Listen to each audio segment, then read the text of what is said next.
What is going on, Mavs fans? Welcome into another episode of Mavs Latest. I'm your host, Cody Brusso. Thank you so much to our sponsors, Underdog Fantasy.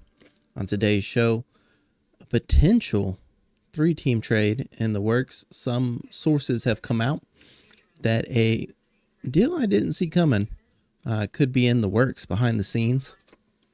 Of course, we're going to talk about Clay and his big achievement. Some good news for the Mavs, and also something that Jason Kidd had some words for. All that and more coming up next. Well, I guess we'll start with the Jazz versus the Mavericks, and any surprise here? Mavericks pick up the win 138-120. And surprised that the Jazz put up a bigger fight than they did, but hey, they actually came, played a little bit. Even with, I think, Jason Kidd trying to tank, we still got the job done. Klay Thompson starts off on a heater, ends with only 20 minutes as he barely plays there in the second half, but 23 points for him, 6 of 11 from 3. And again, we put up 41 three-pointers. So over 40 points, over 43s this game. Shoot 44% from 3, 54% from the field. Well, you know, guys, we have this huge offensive burst. Been saying we need to shoot more threes. I think a lot of us have been in that mindset that we have to put up more threes. And we do, and we pick up the win. And that is a large part, again, like I said, to Klay Thompson, who now sits at 17,000 points. I know what you're thinking. Klay, 17,000, that's it? But you do have to remember this man missed damn near 2 entire years of his career due to some injuries. So to see him still out there, giving it his all, this late into his career, hitting that milestone, big ups to Klay. For all the people that have played in the NBA, this is still rare air that he is now in. And hopefully that rare air is starting to rub off. Jason Kidd said on Max Christie being teammates with Klay, he said, being around the best to do it, if you pay attention, it'll rub off on you. It's no different from Kai and B. Will. Same with Klay and Christie. And speaking of Max, he puts up 22. He puts up 6 threes of his own, hits 50%, 3 of 6 from three-point range, 5 of 6 from the free throw line, 4 assists, 2 rebounds, 2 steals, and a big old goose egg for the turnovers. And that was another key thing here, guys. Only 11 turnovers. We hit threes. We don't turn the ball over. Lo and behold, we pick up a big win. Now, I know that's against the Jazz. Again, probably the worst defensive team in the league. So, you know, a little caveat on top of that, a little asterisk by this game, but it's a win nonetheless. Now, I do want to say, yes, I'm excited for the win. But good Lord, how many Mavs fan sites did I see on Twitter talking about, oh, man, what were we doing? Why'd we win? Oh, man, when the Stars don't play and we need to lose, they play like the Bulls, like the Jordan Bulls and all this kind of stuff. It's like, man, get that crap out of here. I like this team winning. I don't want to foster a Jazz mentality of losing being okay, you know, of sitting some of your best guys the way they set Nurkic, just like they set him last time. You know, he's a DMP coach's decision to not play because they're just putting out their young guys and picking up the loss because they're in a race to the bottom. I don't want that culture here. Why do we root on for our team to just shit the bed? I will never understand it. I just can't seem to do it.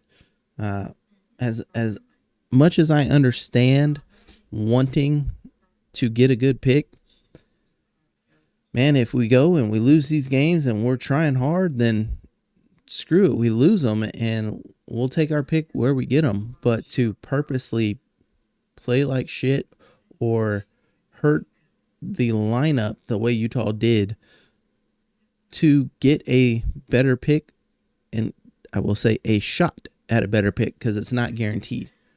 That's the crazy part. I mean, look what happened last year. Yeah, you could say, hey, this is probably like a backdoor deal, and that's why Dallas got the number 1 pick and got Cooper Flagg.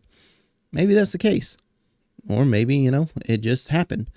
I remember back in the day, the ball ceremony, when they'd roll the ball and stuff like that, they televised that. They didn't just, the next pick. It was an actual ball machine, and they actually televised it. I really want to go back to that. And if you've been watching, you already know how I feel. Dwight Powell gets the start as well. 27 points for him. Caleb Martin, 21 points, and he got 6 rebounds and 5 assists. Only 1 turnover. So only 3 points. I'm not going to hate too much.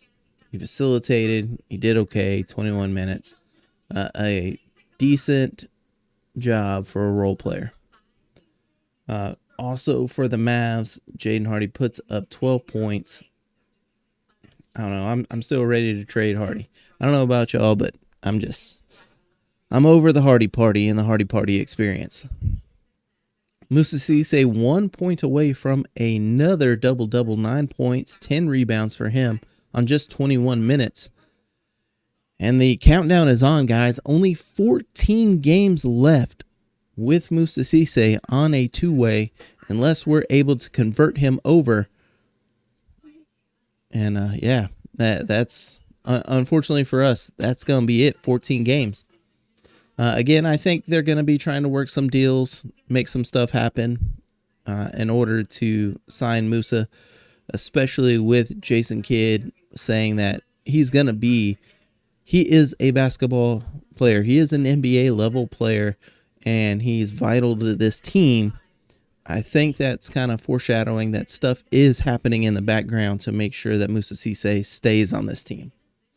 You never know. Jason Kidd has to, mix his words, we'll say. He likes to do stuff like that. But I 100% think Cisse will continue to be on this team. And plus, what other centers do we really have?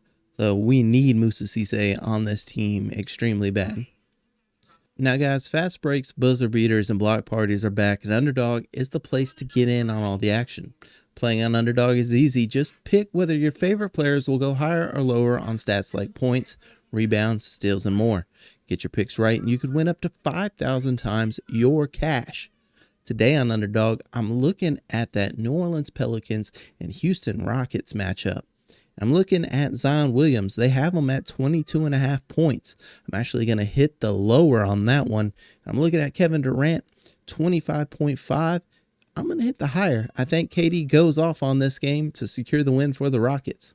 Download the app today and use promo code BASKETBALLFAN to score $75 in bonus entries when you play your first $5.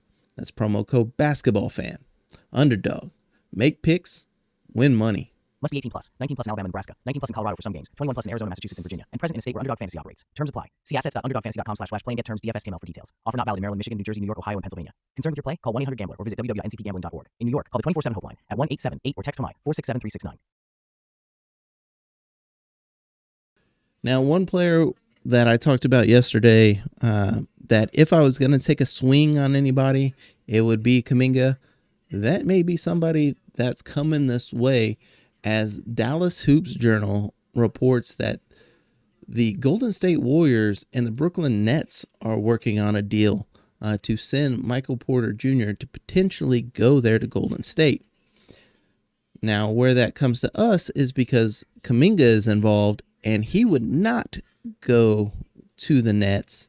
He would potentially come here, and we could get involved in a 3-team deal. And definitely, if we do that, we could probably send off a couple of other contracts to the Nets, some back to the Golden State Warriors, and free up some space for us to sign Cisse and potentially sign, of course, Ryan Nembhard. Sorry, blonde moment there, blanked out for just a second. And I'll be honest, man, if they want to sign Jeremiah Robinson Earl to longer than a 10-day, I would be okay with it. I mean, he's only played the Jazz, so let's pump our brakes. He's not like playing amazing. 6 points, 4 rebounds, 2 assists this game. But I've been liking what I see as far as, hustle and stuff like that.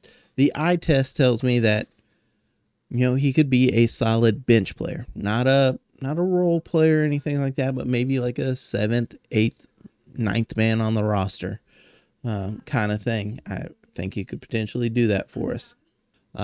And one other thing to really, really look forward to, guys, is Cooper Flagg. He'll now have even more time to rest, as our next game isn't until Monday, when we'll be at the Madison Square Garden. Of course, that's going to be against the Knicks on Monday, and we're also going to be playing the Golden State Warriors, but that's going to be back at home on Thursday. Then we play the Lakers next Saturday, and the Bucks Sunday, the Timberwolves then that next Wednesday on the 28th. So our next 5 games, guys, is it's going to be a real test for this team. These are all playoff contending teams. Some of them, the top teams in their divisions. So it'll be good to see kind of what Coop does against these guys, and always to see Steph and Clay back on the court together, even though they're facing off against each other. That's always an enjoyment. And of course, Luka Doncic coming back Saturday, January 24th. So always excited to see LD back in the building. That's going to do it for this episode, guys. Thank you so much for tuning in. I will see y'all tomorrow, where we will break down that New York versus Mavericks in a little preview for y'all. I will see y'all then. Whether this was your first time, your next time, make sure it's not the last time. Hit the subscribe button, and if you get a chance, smash that thumbs up for me. Peace.